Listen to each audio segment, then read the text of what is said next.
So which players, as we head into fantasy football week 4, make for good sell high options? This is the Fantasy Sports Boss. So I want to update all you guys. No live stream for Football Friday. I do have a game that I'm going to be coaching in torrential downpours here in New York. The rain has just been unbelievable today, and it's going to rain the entire game. So fun. So I'm going to be doing that. I will definitely have a live stream tomorrow. I just don't know what time yet. So make sure you have that notification bell hit.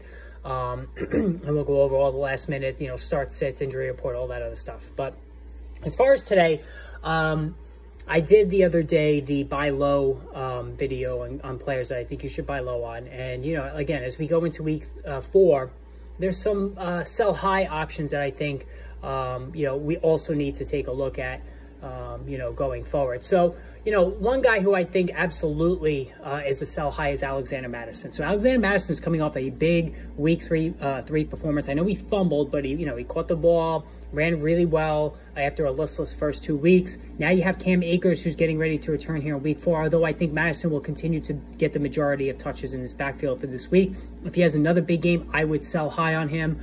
Just because Cam Akers is just, not going away, and he's probably going to push for, a 60-40 split at worst, maybe 50-50. So I think Alexander Mattison is absolutely somebody that we can sell high on.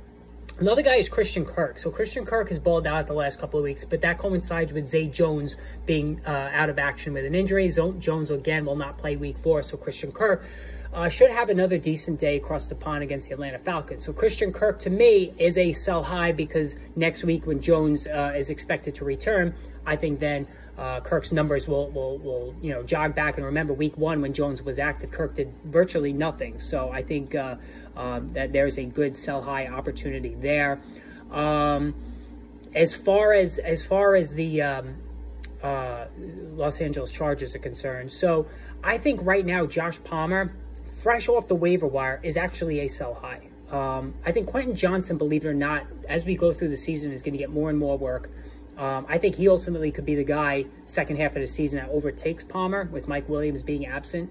So now, while Palmer has all of this, value coming off the waiver wire, people who didn't get him, would probably pony up, a decent return for him. So I think, especially with this pass-heavy approach that the Chargers have, I think he definitely makes a solid, sell high guy.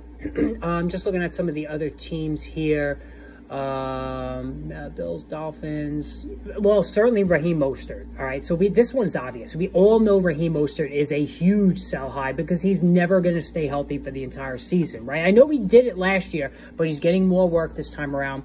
And to count on Raheem Mostert being healthy for 2 weeks in a row is foolish. Like, it's just not going to happen. So Raheem Mostert now coming off this monstrous game where he scored, 4 touchdowns on the ground, I think absolutely is a sell high. Just going through the rest. Adam Thielen. So Adam Thielen, if you can get anything for him with Bryce Young coming back, he did his best work with Andy Dalton last week. Bryce Young is back. Bryce Young is really struggling, so Adam Thielen's numbers are going to suffer with going from Andy Dalton to Bryce Young. As far as the Indianapolis Colts, Zach Moss, I would listen on Zach Moss because Jonathan Taylor is expected to return. Now, there were reports today that Taylor may not even be ready, physically wise, his conditioning to return week 5, which was the assumption all along. So Zach Moss might have an extra couple of weeks as the clear-cut starter before Taylor returns. But Moss has been so good that he's starting to earn a decent attention in fantasy football. And there are some who believe, and it could happen, that Taylor will wind up getting traded before he suits up for the Colts off of the IR list. So that would just keep Moss in play as a really solid back the rest of the season. Okay, so last but not least, I do think that Marquise Brown is a sell high. So Marquise Brown has been good so far this season, just because, Josh Dobbs has exceeded expectations. I think, Kyler Murray coming back, that certainly will help him, but that's not going to be for another couple of weeks. I think defenses are now going to start shading Marquise Brown even more than they have been, and I think he's going to struggle. They got some tough matchups coming up, the Arizona Cardinals, so I think you got to sell high on him as well. And also Courtland Sutton. So Courtland Sutton, I don't want any of these Denver Broncos, but Courtland Sutton has actually been pretty good. and I think he's one that you could sell high on. Michael Thomas, there's another quick one. He's, again, just like Raheem Mostert, he's not going to stay healthy for the duration of the season, so I think you could sell high on him. And DeAndre Swift. That was a big one. I was going to lead right at the top of DeAndre Swift. He slipped my mind for a second there. But DeAndre Swift, again, health is an issue with him. They're really running him ragged the last couple of weeks. That's a recipe for disaster.